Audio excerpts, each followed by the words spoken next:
James Richardson stood in his penthouse, 45 floors above Manila, and felt an emptiness he couldn't name. Success had built him a life most people only imagine. $2.3 billion from software that taught the wealthy to manage wealth. His watch was worth more than a middle-class Filipino's year of income. His suite cost more than most could dream of living in.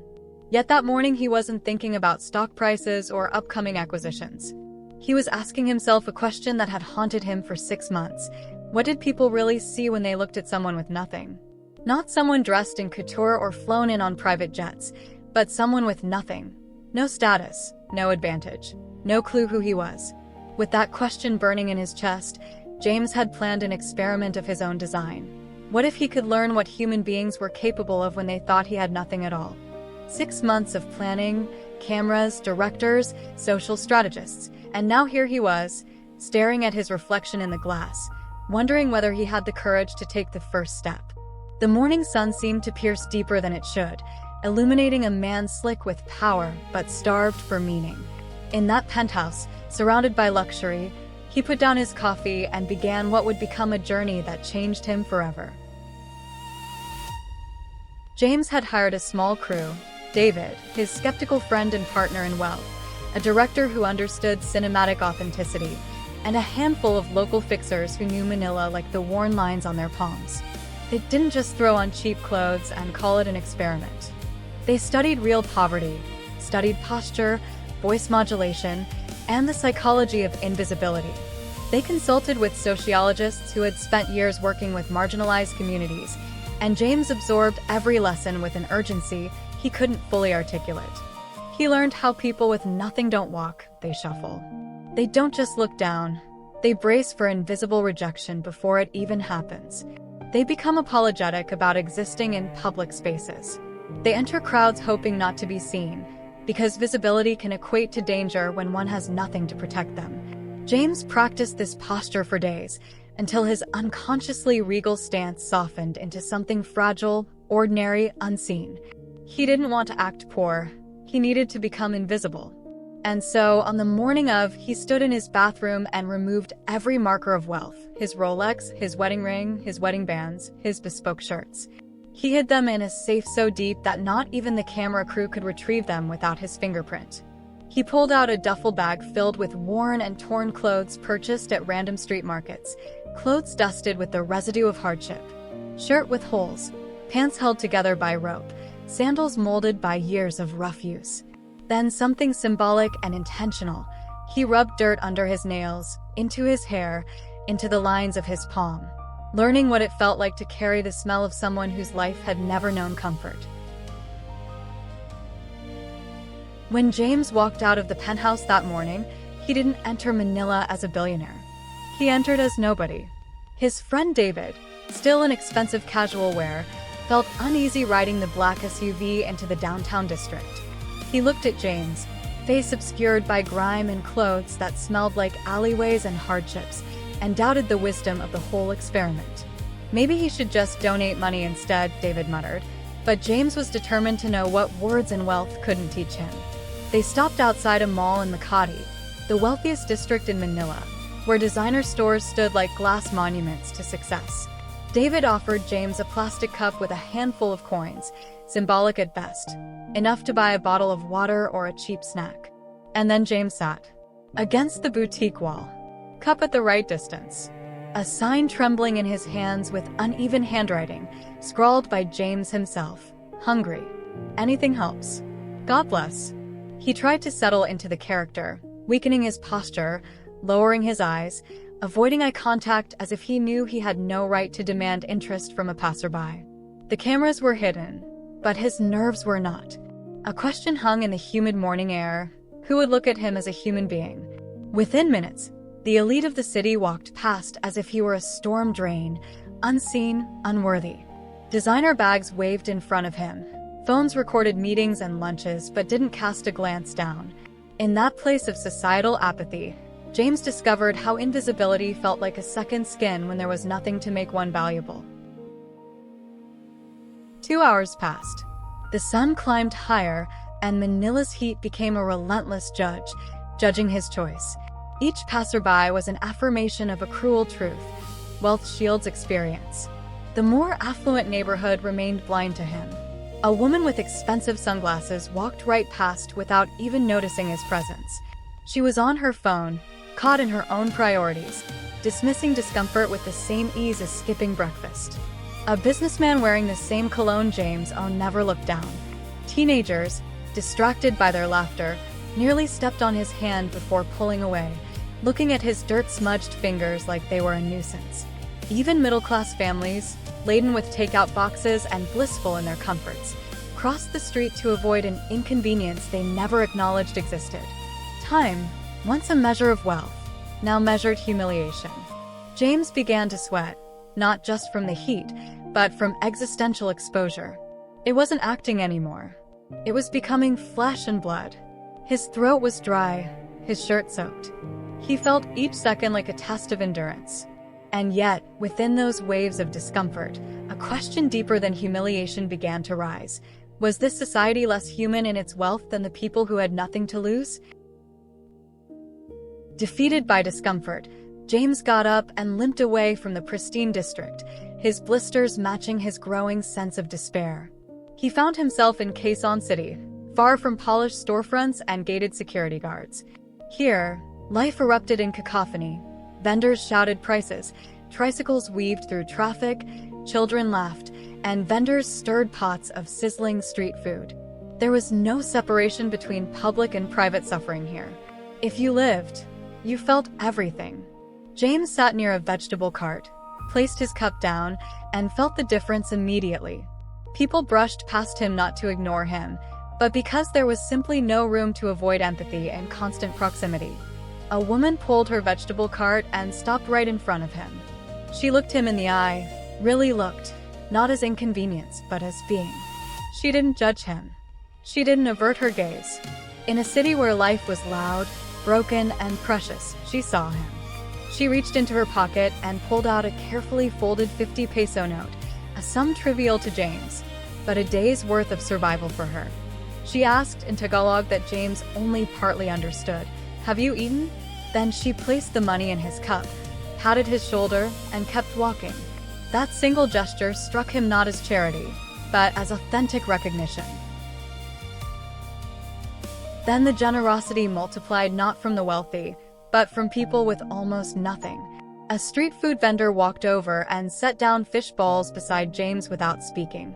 A silent meal, a gift of dignity, of sustenance without judgment. A construction worker, his clothes caked with cement dust and exhaustion, sat beside James, unwrapped his lunch of rice and chicken, tore it in half, and handed the other portion to the stranger on the ground. They ate wordlessly, as equals in hunger. A jeepney driver stopped in traffic, halfway between destinations, and handed James 20 pesos before revving his engine and continuing his route.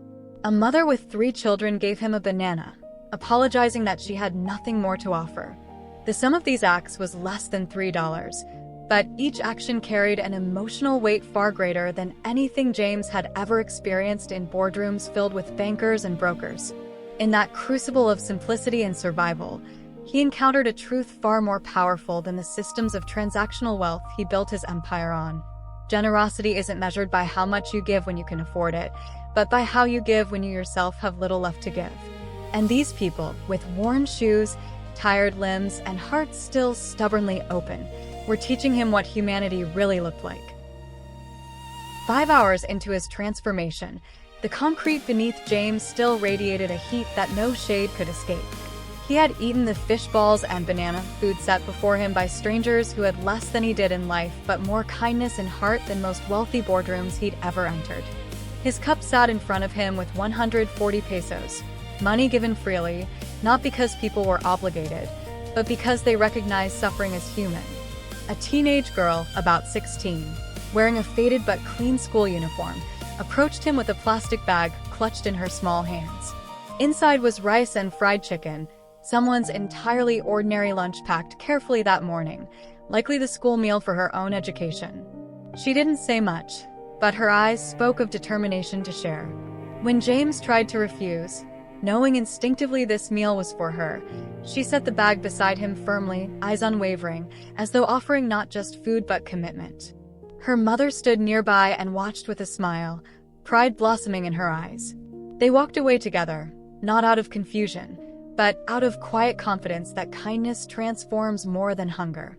James picked up that plastic bag with trembling hands, the warmth of the rice and chicken moving through his entire being, and felt something he had never known despite decades of success: gratitude born from humility rather than entitlement. For the first time that day, James cried, not out of performance, not out of tourist curiosity, but out of overwhelming, humbling recognition. The tears cut tracks through the grime on his face, not because he was weak, but because a 16-year-old with almost nothing had taught him a lesson his billions never could. The wealthy might never notice suffering because they had never felt it.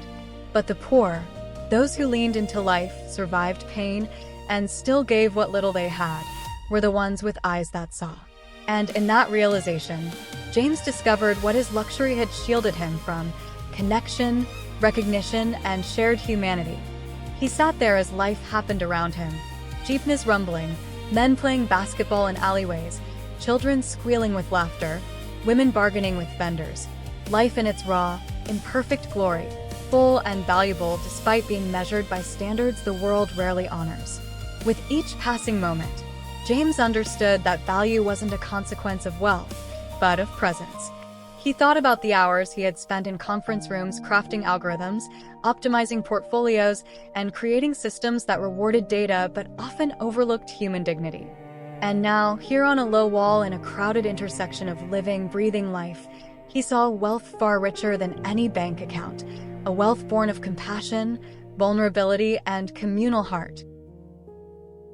James pulled out his phone and dialed David, his voice trembling not with embarrassment but with revelation. He looked at the people moving through streets that had ignored him when he was nobody, and yet now appeared more alive, more human than he had felt in decades of affluence. "Come get me," James said finally, his tone no longer curious, but resigned to truth. David arrived later that week, and together they began reviewing hours of footage, edited down to reveal a stark contrast between two different realities. In Makati, not a single passerby acknowledged James's presence. In Quezon City and Quezon City, 17 people stopped, offered help, offered food, offered dignity. The correlation was impossible to ignore. The less people had materially, the more they gave spiritually.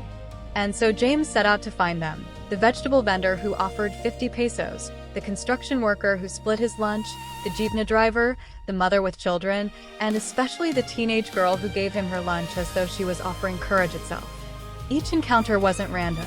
It was a tapestry woven with purpose, and James knew he had to honor it. The first person they located was the vegetable vendor, a humble woman with years etched into the lines of her hands, whose daily income barely supported her own family. When James showed her footage of her placing 50 pesos in his cup, recognition dawned on her face, and she gasped, hand to her mouth. James handed her an envelope with a check for $50,000, not charity, but a scholarship fund for her grandchildren's education. Her legs gave out. James caught her, not as billionaire to pauper, but as human to human. In that moment, he understood that recognition was more powerful than handouts. The construction worker who shared half his lunch received business capital to expand his small enterprise. The street food vendor was given support to open a permanent store with security and future. The jeepney driver was offered healthcare and financial stability beyond survival. But finding the teenage girl Maria took the longest and was the most profound. Finding Maria was harder than any other task James had ever undertaken. Her name was written on an old receipt her mother kept pinned to a crooked wall in their tiny home. The address led James and David through narrow alleys filled with rusted sheet metal and children playing barefoot in the dust.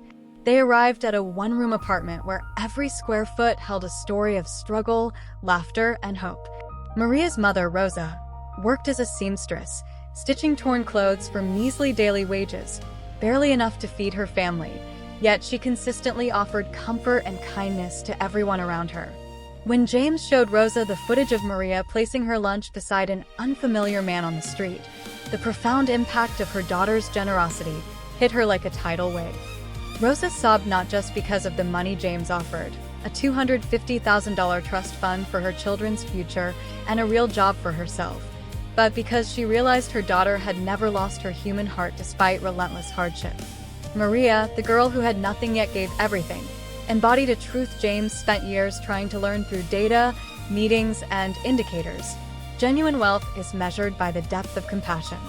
Watching Rosa embrace her daughter, trembling with gratitude, James understood that giving wasn't merely an economic transaction. It was an emotional investment in someone's future, in their dignity, in the whispering possibility that kindness can eclipse despair. That night, James sat alone in his hotel room, the same luxurious suite he'd left a week ago, but this time surrounded by reflection instead of decoration. The footage played on a screen that once showed market trends now replayed moments of unguarded humanity.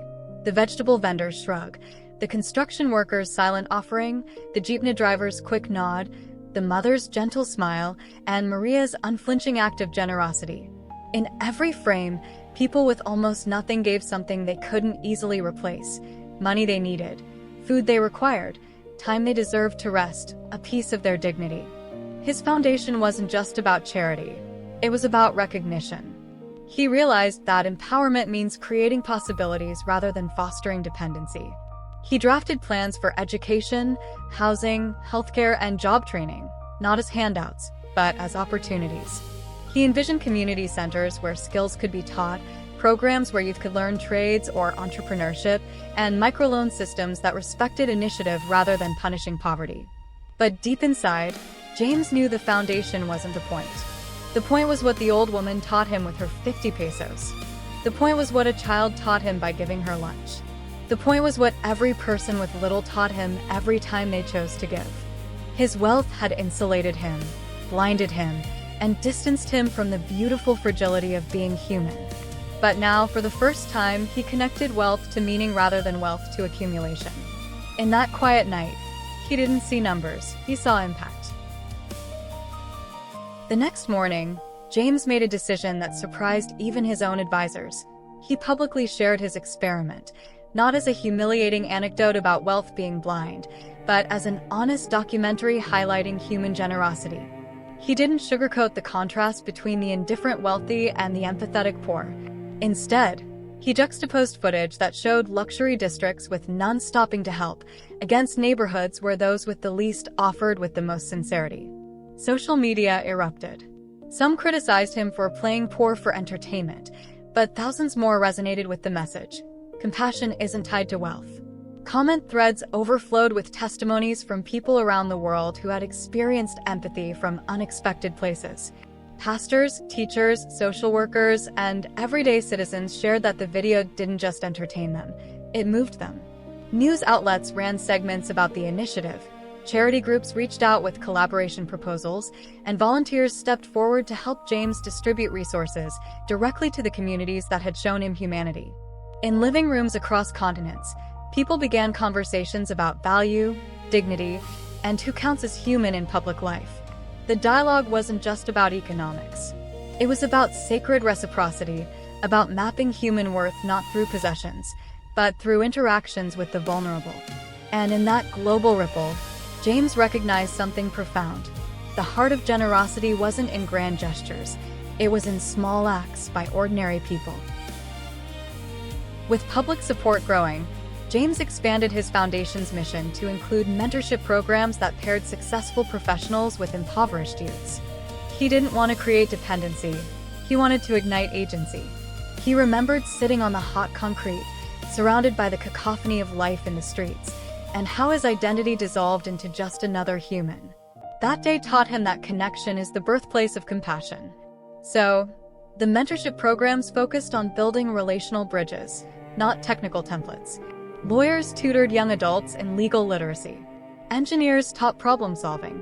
Artists coached creative expression. Teachers offered academic guidance. And most importantly, volunteers sat with children and families, listening, truly listening to their stories. In several communities, micro-entrepreneurs emerged, inspired by the dignity of giving rather than taking. A barber who opened a free haircut day for elders, a seamstress who taught sewing skills to unemployed women, a baker creating bread with profits reinvested into shelter programs. James watched these developments with awe, recognizing how small cultures of generosity multiplied into ecosystems of resilience. The people who first extended food and money to a disguised stranger were now teaching others how to invest in community, not just bank accounts. What began as a billionaire's question about human perception became a global testament. When dignity is seen, compassion follows, and when compassion is given, transformation begins. In Quezon City, where James had first sat exhausted and unseen, community leaders took the foundation's resources and partnered with local stakeholders to build a learning center. They named it the Bayanihan House, after the Filipino tradition of communal unity and cooperation. Here, children studied math beside murals depicting historical heroes. Young adults learned technical skills beside murals representing everyday kindness, and adults engaged in workshops that reinforced self-worth and agency. At the opening ceremony, the vegetable vendor who first gave James 50 pesos stood on stage, trembling with pride, not as a symbol of poverty, but as a guardian of empathy. She spoke in Tagalog, her voice weaving a narrative of survival, generosity, and dignity. James watched from the front row, clean, well-dressed, and transformed, tears in his eyes not for charity given, but for the human spirit recognized. Mayor officials attended with humility. Police officers participated in community outreach, and residents offered traditional blessings for continued growth. In that moment, no one saw the center as a donation. They saw it as a testament to human reciprocity. The building wasn't bricks and mortar. It was proof that when people give what they have, regardless of quantity, they expand what's possible for everyone around them. Meanwhile, back in the penthouse where it all began, James sold his most extravagant possessions. The watches, the cars, the luxury items that once defined him, all liquidated and poured directly into programs that supported long-term community growth. He wasn't rejecting wealth. He was redeploying it as purpose. He told his advisors that investment should never be divorced from human connection, and that markets should someday measure impact alongside profit. In boardrooms where quarterly returns once dominated every conversation, James now introduced metrics like well-being, community resilience, and social reciprocity. Some executives balked, but many were intrigued, realizing that business could be both profitable and humane. CEOs began hosting impact summits. Investors began funding social enterprises, and corporations partnered with grassroots organizations to create bridges of sustainable dignity. James's personal transformation had evolved into a movement, not anchored in a billionaire's ego, but in a shared belief that value is relational. Wall Street analysts began quoting Bayanihan principles at finance conferences. Economists debated new indices for measuring wealth that included human generosity. The world, slowly but undeniably, was reshaping how it understood richness. Amid all the expansion, Maria's life began to change in profound ways. With educational funds secured, she was enrolled in a reputable school with full scholarships extending through college. Her classmates initially stared at her cautious optimism, a young girl who once gave her lunch to a stranger, but soon they saw something luminous in her eyes: quiet courage. Teachers recognized her empathy as brilliance. Students gravitated toward her not out of curiosity, but because they sensed authenticity. Her mother, Rosa, now employed with job security and healthcare benefits, began sewing garments that adorned local shops. Her income stabilized, and she even taught a sewing class in the Bayanihan House. The neighborhood that once fought to survive now began embracing thriving. Children who used to scavenge for scraps were now learning instruments, studying science, and playing sports without hunger crippling their motivation. Maria's siblings smiled more easily. Her grandmother rested without relentless worry about the next meal. James visited often, but not as philanthropist and recipient, as witness to transformation.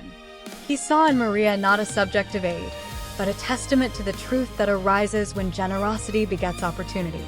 Each time Maria walked into a classroom, she carried not only her own future, she carried the future of community redefined. Not all reactions were celebratory.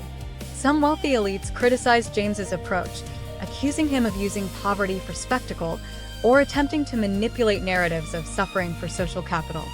They argued that the documentary oversimplified complex social issues and that charity could never substitute for structural reform.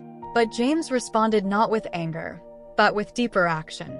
He began collaborating with policymakers, advocating for systemic solutions in healthcare, education, and labor protections.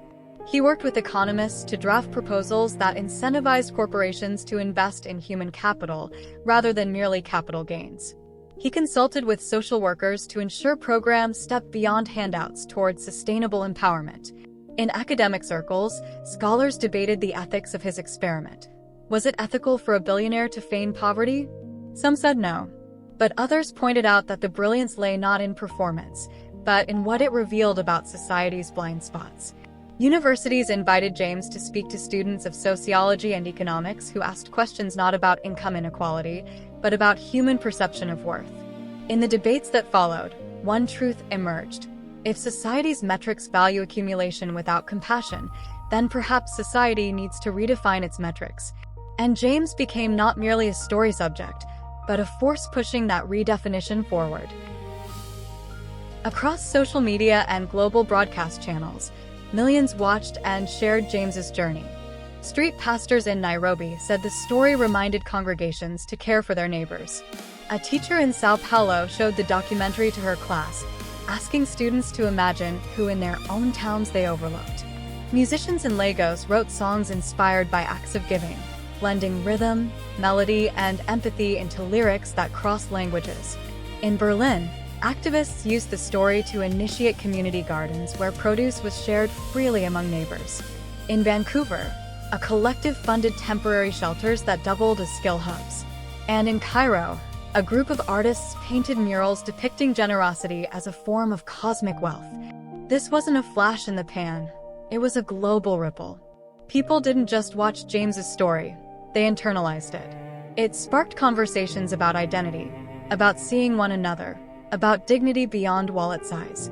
And in every quarter of the globe where the documentary streamed, individuals reported shifts in consciousness. Not political shifts, but human shifts, from transactional living to relational understanding. What started as an experiment morphed into a catalyst for collective empathy. James himself was transformed beyond recognition, not physically, but existentially. He no longer defined success through quarterly numbers or portfolio growth. Instead, his daily goal was simple: to honor the lessons taught by those who had nothing. He walked the streets not as billionaire, but as pilgrim, a pilgrim of humility. He visited rural schools, orphanages, rehabilitation centers, and urban shelters, not to give orders, but to listen. What struck him most in those travels wasn't the outward need. It was the inward capacity for joy, resilience, and connection. He learned, for instance, that laughter embedded in scarcity was richer than laughter purchased in luxury. He observed that gratitude from those who almost nothing had was deeper than gratitude, expressed amid abundance. He saw communities build their own networks of care, teaching one another not through hierarchy, but through mutual belonging. And in each encounter, he felt the same lesson echo. What separates humanity isn't wealth, it's willingness to see suffering and respond with heart. In this realization, James discovered a version of life he had never known. One not of isolation in wealth, but of community in shared vulnerability. Months passed, yet the memory of that single afternoon in Quezon City never loosened its grip on James's heart. He often replayed the moment Maria placed the plastic bag beside him, not as footage, but as a living echo in his mind.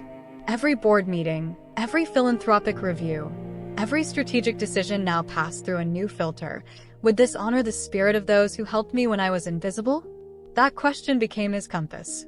James noticed how differently he listened now, how silence carried more information than presentations ever had. When people spoke about the poor, he gently corrected them, insisting they were talking about the generous. He spoke of communities not as problems to be solved, but as reservoirs of wisdom shaped by hardship. In conversations with world leaders and CEOs, he described something that unsettled many of them: that poverty did not erase dignity, wealth often did. His story began to challenge deeply ingrained assumptions, not by accusation, but by lived experience. And slowly, quietly, the world leaned in to listen. The foundation James established grew steadily, but he was careful to keep its philosophy intact. Funds were distributed only in partnership with local leaders, elders, teachers, and community organizers, never imposed from above. Programs were shaped by questions rather than instructions. What do you need? What do you already know? What are you proud of? These questions transformed the dynamic entirely. Communities once accustomed to being treated as recipients became co-creators. In Quezon City, young adults launched small businesses supported by microcapital and mentorship. In nearby neighborhoods, mothers formed cooperatives to share childcare and income. Education programs evolved beyond textbooks, incorporating storytelling, music, and cultural history. What amazed James was how quickly people took ownership once they were trusted. There was no dependency, no waiting for instructions, only initiative. The generosity he experienced on the street had not been an exception. It was a baseline. The more he invested in trust, the more trust multiplied. For the first time, James saw wealth not as a finite resource, but as a catalyst that could either distort or amplify human goodness. James returned often to Manila, but never as a savior. He walked through neighborhoods unannounced, sat in small eateries, rode jeepneys, and listened. People didn't recognize him as the billionaire from the documentary. They recognized him as the man who remembered names, who asked about families, who stayed longer than expected. He learned that dignity isn't restored through grand gestures, but through consistency. In one visit, a young man who once shared food with him proudly introduced James to his newly opened repair shop. In another, a woman who had given a banana now ran a small stall with stable income. These weren't miracles, they were trajectories, made possible because someone chose to see rather than overlook. James noticed something else too. The people who had helped him never spoke of themselves as heroes. They acted as if what they did was normal, expected, human. That realization struck him deeply. In many wealthy societies, generosity was celebrated as exceptional. Here, it was ordinary. And James began to wonder what kind of world could exist if kindness were treated not as virtue signaling, but as daily practice. As the documentary continued to circulate globally, universities began using it as case material in sociology, ethics, and economics courses. Students debated not whether James's experiment was ethical, but what it revealed about collective blind spots. Why do societies often ignore suffering when it is inconvenient? Why does proximity to hardship increase compassion rather than reduce it? Professors noted that empathy seemed strongest among those who had once needed it themselves. In one lecture hall, a professor summarized it simply: scarcity doesn't create selfishness. Disconnection does. James attended some of these discussions quietly, sitting in the back, listening to young minds wrestle with questions he had once ignored. He realized that his story was no longer his own. It had become a mirror for others to examine their own assumptions. People began experimenting in their own lives, volunteering anonymously, giving without cameras, spending time in neighborhoods they once avoided. The ripple was subtle but powerful. Not a revolution fueled by anger, but a movement sustained by recognition. Maria's life continued to unfold in ways that quietly embodied the story's deeper truth. She excelled in school, not because of pressure, but because she felt seen. Teachers described her as someone who noticed others, the student sitting alone, the classmates struggling silently. She tutored younger children, repeating the same kindness that once defined her. When asked why she gave her lunch away that day, Maria answered simply, "I knew how it felt to be hungry." That answer became one of the most quoted lines from the documentary. James kept a printed copy of it in his wallet, tucked behind a photo of the plastic bag she gave him. It reminded him that empathy often comes not from abundance, but from memory. Rosa, Maria's mother, now spoke at community gatherings, encouraging parents to teach values alongside survival. Their family didn't become extravagant or removed from their roots. They became secure. And that security allowed kindness to continue flowing outward instead of being swallowed by fear. Critics never fully disappeared, but their voices grew quieter as results became undeniable. Communities once written off as hopeless demonstrated measurable improvement in education, health, and economic stability. But more importantly, they demonstrated confidence. People walked taller, spoke louder, planned further ahead. James understood that confidence is what poverty truly erodes, not intelligence, not morality, but the belief that tomorrow can be different. His foundation shifted focus increasingly toward restoring that belief. Programs emphasized leadership development, storytelling, and community decision-making. Success wasn't measured by how much money was spent, but by how many people no longer needed assistance. That metric confused traditional philanthropists, but it felt right to James. He had learned on the street that dignity doesn't come from receiving. It comes from choosing. Choosing to help. Choosing to share. Choosing to believe one's actions matter. And those choices, once ignited, proved contagious. Years later, when James was asked what moment changed him most, people expected him to say the day he gave away millions or launched global programs. Instead, he always returned to the same image: a 16-year-old girl crossing a busy street, holding a plastic bag with lunch inside, stopping without hesitation, and offering it to a stranger. That moment stripped away every illusion he had about success. It taught him that wealth can isolate as effectively as poverty can expose. It showed him that true power isn't the ability to accumulate, but the courage to give when giving costs something.